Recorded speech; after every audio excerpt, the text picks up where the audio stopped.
Hello everyone, welcome to Career Talk. This is Anand. In today's video, we will talk about on-site opportunities. As many of you have requested, I am creating this video to talk about what are the things that one needs to do to go to another country, right? For example, in IT industry, there are a lot of people who work out of USA, UK, Singapore, South Africa, Australia, right? So these are on-site opportunities for people who work in India, then they get work visa and go there. So we're going to talk about what are the things that one needs to do to get those opportunities and make the most out of them. But before we go ahead, I also want to thank a lot of you for liking and sharing my videos online. The subscriber count since my last video has grown by more than 100, which means today we have more than 400 subscribers, which is a great thing. So if you have not subscribed to the channel, I would request you to subscribe now and also press the bell icon so that you get notified as soon as I post any new video. Now coming back to the topic of on-site opportunities, right? So first let's understand what an on-site opportunity means. An on-site opportunity actually means an opportunity where an individual can go and work at a customer site or at a client site. This does not necessarily mean that the opportunity has to be in another country. For example, if you're working in a service company and you're based out of New Delhi, but your customer is based out of Bangalore, and if you have to work out of the customer premise, then traveling from New Delhi to Bangalore will also qualify as a on-site opportunity, right? Because that is an opportunity at the customer site. So likewise, right, based on your customer base, the opportunity may or may not be in India. So let's assume that the opportunity is outside India. A couple of things that come to my mind why people show so much interest in on-site opportunities is there's a lot of money, right? So if you're going to US, you can directly calculate that you're going to earn dollars, right? And $1 is equal to 70 rupees. So likewise in UK, you will earn in pounds, or in Europe, you will earn in euros. So that way there's a lot of earning, and that is why people are interested in going on site. So that is the first thing. Second is exposure. When you go to a customer site, you get to meet a lot of people. You get a lot of exposure in terms of how people work in a foreign land, their ways of working. Then you also get exposed to their culture, right? And you also get to meet other people, right, who have come from different countries over there. So that way it is a very enriching experience as such. But it is not just money, but it is also a very good learning experience to go on site. So primarily these are the two reasons. And then also of course along with work you can do some tourism, and you can visit different places, visit different cities, and explore. So that way that is also a personal benefit. Having said that, the first step that one should take to hunt on-site opportunity is to find out an employer which has got customer base or client base in different countries, right? So if you are in India and if you want to go to US, you need to find out an employer, a company for which you can work here, but it has got customers in US, right? If you want to go to Europe, you need to find out an employer in India which has got customers in Europe, right? So that is the logical first step that you need to take. The second thing that you need to find out is the visa process, right? So for example, if you have a US customer, then you need to find out what are the various work visas available for US. For example, US has H-1B visa as well as a L-1 visa. So you need to find out the various types of visas or work permits applicable for that country. And this will change from one country to another. After you have found an employer and after you have found the visa process, right, the next thing is to get into a project which has got an on-site offshore model. It's important that you get inside a project which has got an on-site and an offshore team, right? You cannot work in a team which is just India based and then expect to go to on-site. You will have to find out a team which has an on-site team as well as an offshore team. So once you have found that project, the next step is to qualify. So let's say if we have a team of 10 people with 2 on-site people in US and 8 offshore people in India, out of those 8 people, if an opportunity comes in future, 1 person may go. So in order for you to qualify as that 1 person, there are certain things that you need to do, right? So at your workplace, you need to show certain qualities so that your organization will select you for that future on-site position. Okay. So let's find out what are those qualities that generally an employer or a customer will look for. So the first quality is a given, which is your technical skill, right? Based on what employer you work for or what customer you work for, and also the project, there is a technical skill that you would need. Now that technical skill may be, let's say, Java, Oracle, Microsoft, BI, data analysis, business analysis, or anything of that sort. So it may be a domain skill or it may be a technical skill. So that is the first thing that you need to learn. And you also need to make sure that you are very good at it, because you've got a team of 8 people. So you have to be in the top 1 or 2 people in that team, right? From a performance perspective.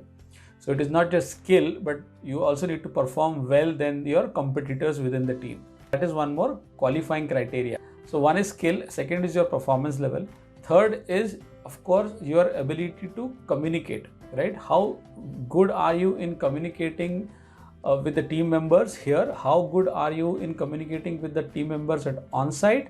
And how good are you in communicating with the clients? Customers may be in US, or they may be in India, or they may be anywhere in the globe, but your ability to communicate and collaborate with them on an ongoing basis for the work is extremely important, right? So that is one more qualifying criteria. Another criteria is your ability to go on site and be in the heat of the things, because when you go on site, you are in the customer premise, right? And in the customer premise, the expectations are pretty high. The expectation is to perform very fast and deliver fast results. So you need to be strong-headed to deliver things on the fly. You need to be smart enough to deal with difficult situations. You need to be smart to handle escalations.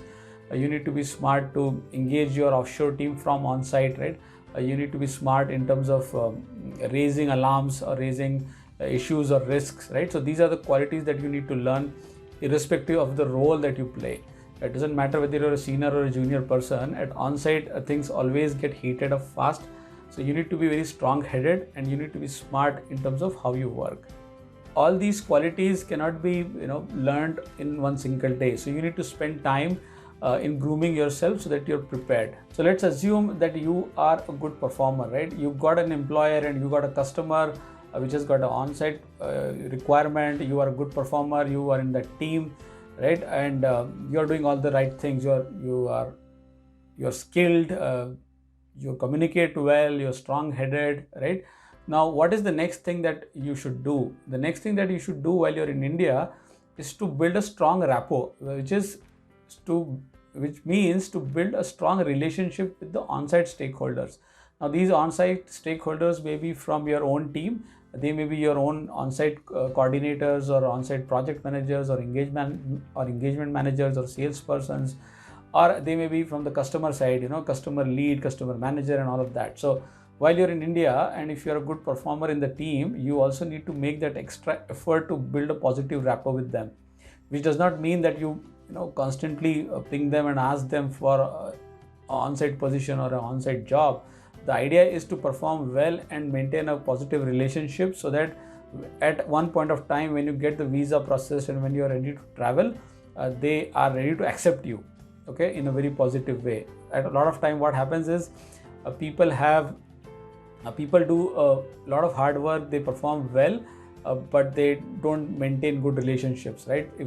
If you don't maintain good relationships, then there are high chances that at the last moment things may not work out. Okay, so be careful with that one. One more thing which you should keep in mind before you start to aspire for on-site opportunities is your goal. So you need to ask yourself why you want to go on-site, whether you want to go on-site for money or whether you want to go on-site for exposure.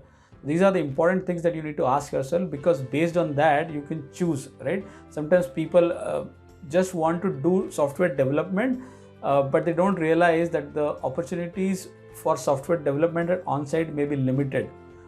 What I mean is sometimes the opportunities in the business analysis area or in the support functions may be more as compared to development. So you want to ask yourself why you want to go on-site. Let's say you want to go on-site for money.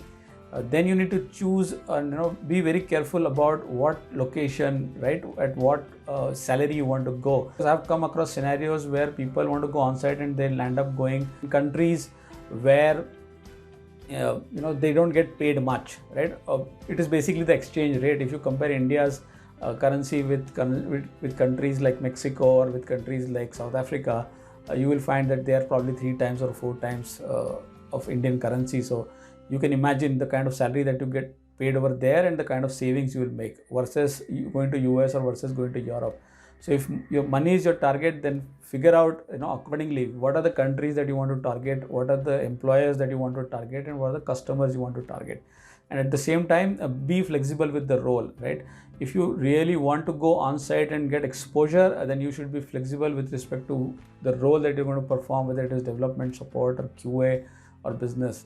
You have to be flexible enough to move from one position to another. What we have seen is, over the years, the visa processes have become pretty stringent. Some of the countries, for visa processing itself, there's a luck factor, right? So you have to be extremely careful with that. There is a trade-off between how long you want to wait for an on-site opportunity versus how soon you want to switch jobs, right? So if I really want to go on site, then probably I have put my bet on an employer who's going to process my visa. If not this year, then next year. If not next year, then next to next year, right? So that way I'm kind of locked in working with this employer for the next 2-3 years, because I am sure that this employer is going to file visa for me. That means I cannot switch jobs. If I cannot switch jobs, then my salary is not going to grow in India. So all of that mathematics has to be taken into consideration. So these are some of the things which I thought I will share with you today. I hope it made sense, and it will be helpful to you. If you have any questions regarding this, do feel free to comment. Okay, I'll get back to you as soon as I can. But thank you so much for signing in. Again, if you have not subscribed, do hit the subscribe button and subscribe. I'll see you next week with another video. Till then, take care. Bye for now.